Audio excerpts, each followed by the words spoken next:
మానకొండూరు శివారులో శ్రీ గణపతి సచ్చిదానంద ఆశ్రమ ట్రస్టు ఆధ్వర్యంలో పాండురంగ రుక్మిణి ఆలయ నిర్మాణ శంకుస్థాపన కార్యక్రమం మైసూరు దత్తపీఠ ఉత్తరాధిపతి పరమహంస పరివ్రాజకాచార్య వర్య శ్రీ శ్రీ దత్త విజయానంద తీర్థ స్వామీజీ వారి చేతుల మీదుగా జరిగింది. ముందుగా భక్తులు బాలస్వామీజీకి సన్నాయి మంగళ హారతులతో ఆయనకు ఘనస్వాగతం పలికారు.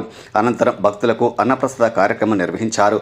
కార్యక్రమం అనంతరం దత్త విజయానంద స్వామీజీ సమీపంలోని వృద్ధుల ఆశ్రమాన్ని సందర్శించి వారికి ఆశీర్వచనాలు అందించారు. జిల్లా వ్యాప్తంగా సుమారు 500 మంది భక్తులు కార్యక్రమానికి హాజరై శంకుస్థాపన కార్యక్రమంలో పాల్గొన్నారు. ఈ సందర్భంగా శ్రీ శ్రీ దత్త విజయానంద తీర్థ స్వామీజీ మాట్లాడుతూ భక్తులందరూ దేవాలయ నిర్మాణానికి సహకరించాలని కోరారు. ఆచారాలను మించిన ధర్మాలు లేవని, శృతి స్మృతులు పురాణాల యొక్క ప్రాముఖ్యతను ఆయన భక్తులకు వివరించారు. భక్తుల శ్రేయస్సు, ఆరోగ్యం, ఐశ్వర్యం కోసం దత్తాత్రేయ స్వామి కృపకు ఎప్పుడూ స్వామివారి ధ్యానంలో ఉండాలన్నారు. ఈ కార్యక్రమంలో ట్రస్టు సభ్యులు మోర విష్ణుప్రసాద్, యాంసాని వాణి, సంపత్, కె లక్ష్మీరాజం, గోపాలకృష్ణమూర్తి, అబ్బు సత్యనారాయణ రెడ్డి, జయలక్ష్మి, మాతృమండలి సభ్యులు మోర మల్లిక, లక్ష్మి, నరసమ్మ, సరోజ, సరిత, వరలక్ష్మి, భూలక్ష్మి తదితరులు పాల్గొన్నారు. కన్నుల పండుగగా మనకి భాగ్యనగర్లో జరిగాయి. ఈ అన్ని కార్యక్రమాల తరువాత మనకి చాలా ఇష్టమైన కరీంనగర్ క్షేత్రంలో ఈరోజు అభిజిత్ లగ్నంలో భూమి పూజ శంకుస్థాపన చేసుకోబోతూ ఉన్నాము. అందుకోసం అన్ని విఘ్నాలు దూరం కావాలి అంటే ఒకటే మనకి నామస్మరణ, భగవన్ నామస్మరణ. ఇదే మన గురుదేవుడు మనకు చెప్పేది.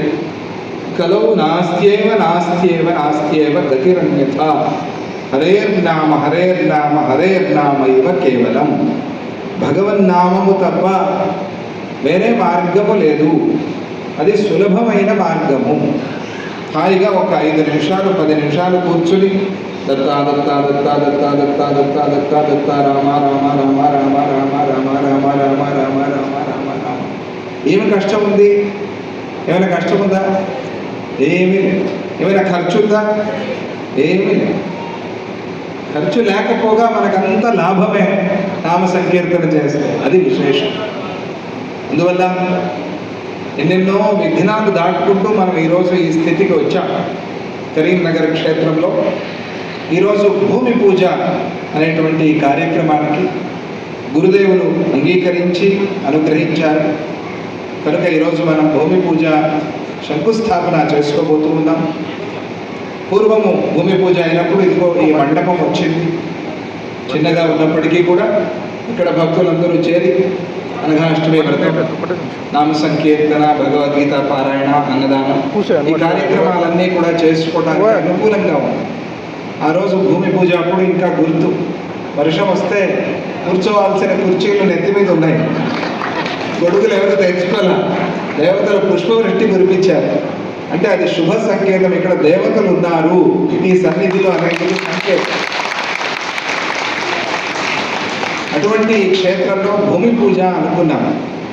ఒక 3 రోజుల క్రితం పూజ్య స్వామిజీ వారిని ఈ విషయంలో అడిగినప్పుడు చాలా మంచిది, వెళ్ళి భూమి పూజ చేసి రండి అన్నారు. నిన్నటి రోజు ఇక్కడ ఈ దేవాలయాలు వస్తున్నాయి అని స్వామిజీ వారికి తెలిపినప్పుడు చాలా సంతోషంగా ఆనందించి, మంచిది, ఈ దేవాలయాలన్నీ కూడా శంకుస్థాపన చేసి రండి అని అన్నారు. ఈరోజు ప్రయాణంలో వస్తున్నప్పుడు స్వామిజీ వారు మాట్లాడుతూ అందరినీ అనుగ్రహించేందుకోసం ఇక్కడ ప్రధానంగా దత్త దేవాలయం అనుకున్నాము. కానీ పూజ్య స్వామిజీ వారు ప్రధానంగా గర్భాలయంలోకి అందరూ వెళ్ళి స్వామి పాదాలు తాకి నమస్కారం చేసుకుని, అమ్మవారి పాదాలు తాకి నమస్కారం చేసుకునే విధంగా ఆ పద్ధతిలో ఆ ప్రకారంగా మనకందరికీ సంతోషమయ్యే రకంగా పాండురంగ విఠల రుక్మిణీ సమేత దేవాలయాన్ని నిర్మాణం చేయాలి అని తీర్మానం చేశారు. అప్పటి వరకు ప్రధాన మందిరము దత్త దేవాలయము అని అనుకున్నాము. ఇప్పుడే మన కళ్యాణ్ శర్మ చెప్పినట్టుగా ఇది విష్ణు భూమిలాగా కనిపిస్తోంది. మహావిష్ణువుకి సంబంధించిన శక్తి అంటే లక్ష్మీ అమ్మవారు, అంటే ధన్వంతరి, అంటే ఆరోగ్యము, ఐశ్వర్యము, యోగము, జ్ఞానము, వైరాగ్యం అన్నీ ఇచ్చేటువంటి క్షేత్రముగా ఇది కనిపిస్తోంది. కనుక ఇక్కడ ఈ క్షేత్రంలో పాండురంగ విఠల దేవాలయం ప్రధానంగా రావాలి అని స్వామీజీ వారు సంకల్పం చేశారు. ఎందుకు అంటే ఇటు ఒరిస్సా కానీ, ఛత్తీస్గఢ్ కానీ, మధ్యప్రదేశ్ కానీ వీరందరూ మన పండరాపురం పాండురంగ విఠల దర్శనానికి వెళ్ళాలి, కొల్లాపూర్ మహాలక్ష్మి అమ్మవారి దర్శనానికి వెళ్ళాలి, తులజాభవాని దర్శనానికి వెళ్ళాలి అని అంటే కనుక, ఇక ఇటువైపు ఉండేటువంటి శివక్షేత్రాలు దర్శనం చేసుకోవాలి అని అంటే కనుక మన కరీంనగర్ ఈ ఆశ్రమం మీదుగానే వెళ్ళాలి. అభిజిత్ లగ్నంలో నీడ పడదు, ఛాయ ఉండదు. అంటే సూర్యుడు నడినెత్తికి వస్తాడు. వచ్చినప్పుడు మనం ఏదైనా ఒక కర్ర పాతితే భూమిలో దాని నీడ అటు ఇటు పడదు, అక్కడే ఉంటుంది. నీడ పడని ముహూర్తము అంటే ఛాయ, నీడ అంటే అంధకారం, చీకటి. చీకటి లేని వెలుగులు నింపేటువంటి ముహూర్తము ఈ అభిజిత్ లగ్నము, మధ్యాహ్న ముహూర్తము. అందుకోసమే మనము ఈ సమయంలో ఈ ముహూర్తాన్ని తీర్మానం చేసుకుని భూమి పూజ అనేటువంటి కార్యక్రమాన్ని చేసుకోబోతూ ఉన్నాం. మీరందరూ కూడా ఎంతో భక్తిగా చేరి ఉన్నారు. ఇక్కడే కార్యక్రమాలు చేసుకుంటూ ఉన్నారు. బయట కూడా కొన్ని సందర్భాల్లో కళ్యాణ మండపాల్లో కార్యక్రమాలు చేసుకుంటున్నారు.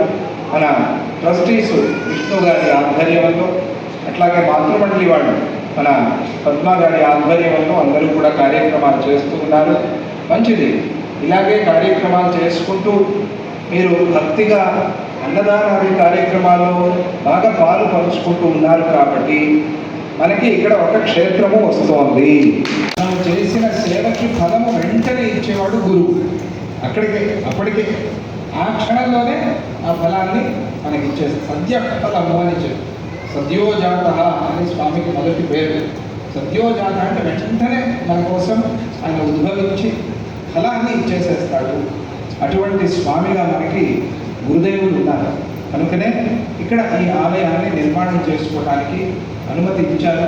ఈరోజు ఈ కార్యక్రమంలో మన కార్పొరేటర్ గారు శిల్ప గారు కూడా వచ్చారు. వారికి, వారి కుటుంబం వారికి అందరికీ కూడా ఆశీస్సులు. ఒకసారి